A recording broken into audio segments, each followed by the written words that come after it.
हिमाल न्यूज 24 में आपका स्वागत है। उत्तराखंड के पर्यटन मंत्री तथा मानव धर्म के प्रणेता सतपाल जी महाराज के ज्येष्ठ पुत्र बिबू जी महाराज ने भक्तों को दी संदेश। हाल ही में वैश्विक कोरोना महामारी संक्रमण से उत्तराखंड के पर्यटन मंत्री तथा मानव धर्म के प्रणेता सतपाल जी महाराज परिवार सहित क्वारंटाइन में चले गए थे। उनके दोनों पुत्र एवं दोनों बहुएं कोरोना संक्रमण नेगेटिव आने पर क्वारंटाइन से विगत 10 जून को वापस घर लौट गए। इस दौरान श्री महाराज जी के ज्येष्ठ पुत्र बिबू जी महाराज ने भक्तों को संदेश देते हुए कहा कि हम सभी परिवार कुशल है, इससे घबराने की कोई बात नहीं है। श्री महाराज जी एवं श्री माता जी जल्दी ही क्वारंटाइन से वापस घर लौट रहे हैं। बिबू जी ने आगे कहा कि गुरु महाराज जी का हमारे ऊपर उनका आसरा और हमारे गुरु महाराज जी के ऊपर विश्वास ही अटल है जो जीवन में नहीं बदलनी चाहिए। जीवन में कठिनाइयाँ आती है, उनका गुरु महाराज जी ने हमें डटकर मुकाबला करने के लिए सिखाया है। सोच समझ कर चले तो कोरोना वायरस नहीं छू सकता है। आदरणीय महात्मागण भाईगण, प्रेमी सज्जनों, श्री हंजी महाराज की कृपा से और जगतजननी माता की कृपा से और गुरु महाराज जी की कृपा से हम सब लोग बिल्कुल ठीक है, जैसे आप देख सकते हैं। और 10 तारीख रात को हम लोग घर आ गए थे। हमारी 7 दिन की होम क्वारंटीन अब शुरू है। हम लोग अपने कमरों से बाहर नहीं जा सकते ताकि ये वायरस हमसे किसी और को ना फैले। लेकिन हम आपको यही बात बताने के लिए फिर से मैसेज दे रहे हैं, क्योंकि हम लोग बिल्कुल ठीक है और आप लोगों को कोई घबराने की बात नहीं है। मैं जानता हूँ पिछले कुछ 10-12 दिनों से हम सब लोग बड़े चिंतित हैं। कोई घबराने की बात नहीं है। माता जी महाराज जी भी बहुत जल्द घर आ जाएंगे। उनकी उम्र की वजह से उनको थोड़े लंबे समय के लिए वहां रखा गया है, जो 14 दिन का होता है, जो स्टेट का प्रोटोकॉल है। तो वो प्रोटोकॉल फॉलो होगा और 1-2 दिन में माता जी महाराज जी भी घर आ जाएंगे। मैं बस आपसे ये कहना चाहता हूँ कि जरूर ये एक बहुत विकट परिस्थिति है पूरे संसार के आगे, और पूरा संसार एक बदलाव से गुजर रहा है। लेकिन कुछ चीज जीवन में बदलती नहीं है। और सरल तरीके से कहूं तो गुरु महाराज जी का हमारे ऊपर उनका आसरा और हमारा गुरु महाराज जी के प्रति विश्वास, ये 2 अटल चीज है जो जीवन में नहीं बदलनी चाहिए। और जैसे कि आप देख सकते हैं, हम बिल्कुल स्वस्थ हैं और घर आ चुके हैं। तो जीवन में कठिनाइयां जरूर आती है, लेकिन उनका डट के सामना करना ही गुरु महाराज जी ने हमें सिखाया है। और पूरा संसार इस परिस्थिति से गुजर रहा है और स्वाभाविक है कि कोई भी परिवर्तन आसान नहीं होता है। जब हम लोगों को भी पता चला कि हम सब लोग पूरे परिवार को और कितने प्रेमी लोगों को जो घर में कोठी में रहते हैं, जब हमें पता चला तो हम भी थोड़े से घबराए हुए थे कि आगे क्या होगा। लेकिन जब हम लोग एम्स ऋषिकेश गए तो बहुत अच्छी तरह से वहां के डॉक्टरों ने हमें समझाया। हम अपनी तरफ से सारे एम्स के स्टाफ को, उनके डॉक्टर्स को, उनकी नर्सेस को, डॉक्टर आहूजा जी थे जिन्होंने हमारा देहरादून में टेस्ट कराया, डॉक्टर उनियाल जी, डॉक्टर मुकेश जी, बबीता जी, जिन्होंने ये लोग कुछ ऐसे लोग हैं जिन्होंने अपनी जान की परवाह ना करके ये देखा कि हम लोग जल्दी से जल्दी स्वस्थ हो।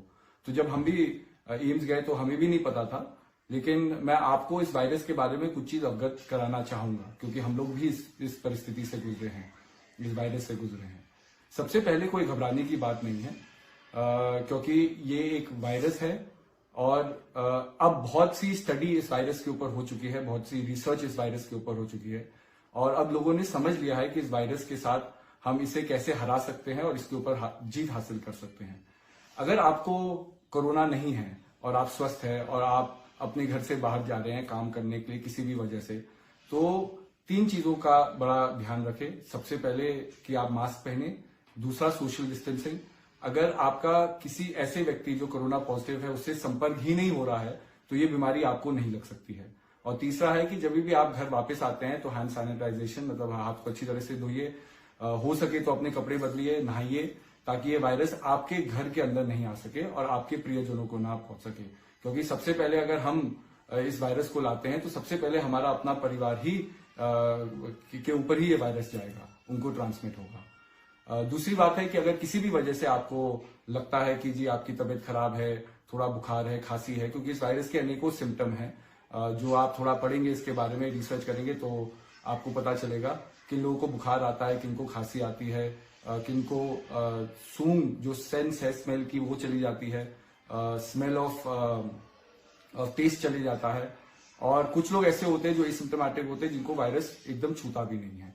लेकिन अगर आपकी तबीयत खराब है तो सबसे पहले अपना टेस्ट कराइए। टेस्ट कराने में कोई हर्ज नहीं है।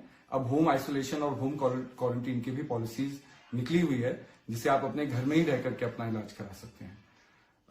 इस वायरस को पहले समझिए। अगर आप किसी के संपर्क में आते हैं तो जरूरी नहीं कि आपको वायरस एकदम आपके शरीर के अंदर प्रवेश करेगा। इसका एक इंक्यूबेशन पीरियड होता है जो 2 से 4 दिन का होता है।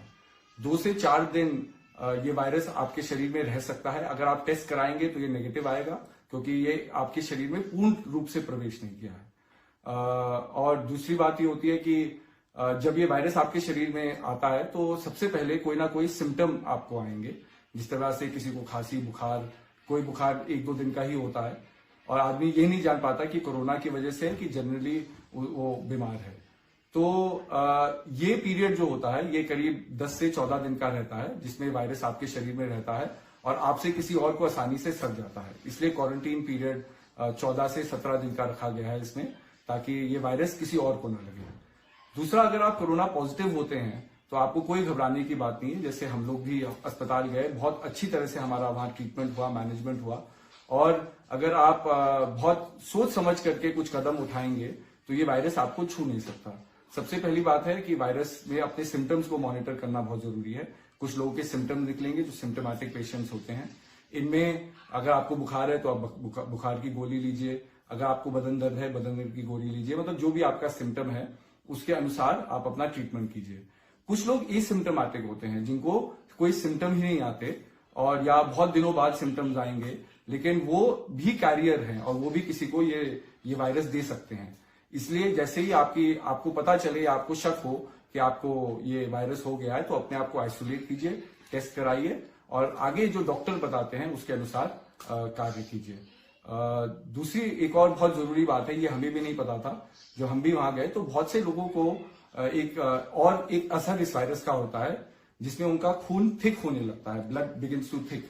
तो उसकी वजह से काफी दिनों बाद, वायरस के होने के बाद, सिम्टम्स आने या ना आने के बाद भी काफी दिनों के बाद, 8-10 दिन बाद, किसी इस खून थिकनिंग की वजह से ऑक्सीजन की कमी शरीर को महसूस होती है, जिससे अचानक चक्कर आ जाना या सांस लेने में दिक्कत रहना। तो इसके लिए ब्लड थिनर्स होती हैं, इंजेक्शन होते हैं, दवाइयां होती है, इसमें कोई घबराने की बात नहीं है। लेकिन ये सिम्टम इतनी आसानी से दिखाई नहीं देता, क्योंकि फीवर आएगा तो हम उसका इलाज कर सकते हैं, खांसी है, बदन दर्द है, उसका इलाज हो सकता है, लेकिन ब्लड हमारे अंदर थिकन हो रहा है। तो इसका भी एक बहुत साधारण सोल्यूशन एक ऑक्सीमीटर होता है। जो लोग पहाड़ों में भी जाते हैं या ट्रेकिंग करते हैं वो इस बात को समझेंगे कि हाई ऑल्टीट्यूड में खून में ऑक्सीजन की कमी होने से हमें अपने ऑक्सीजन लेवल को मॉनिटर करना होता है। तो छोटी सी डिवाइस आती है जो उंगली में लग जाती है और ये ऑक्सीजन सैचुरेशन को आपके खून में बताता है। और जब इसकी रीडिंग आती है तो रीडिंग 95 से 100 के बीच में होनी चाहिए। तो 3 चीज अगर आप अपना घर में ट्रीटमेंट करा रहे हैं या अपने प्रियजनों का ट्रीटमेंट कर रहे हैं जो इस कोरोना वायरस से गुजर रहे हैं, तो उनका रेगुलरली फीवर सुबह शाम चेक कीजिए, फीवर नहीं आना चाहिए। और बीपी चेक कीजिए, क्योंकि कुछ लोग बीपी के पेशेंट होते हैं, उनको पता नहीं होता, बीपी मॉनिटर करना चाहिए। और ऑक्सीमीटर से ऑक्सीजन सैचुरेशन। और अगर आप ये 3 चीज करेंगे तो घर में ही ट्रीटमेंट हो सकता है।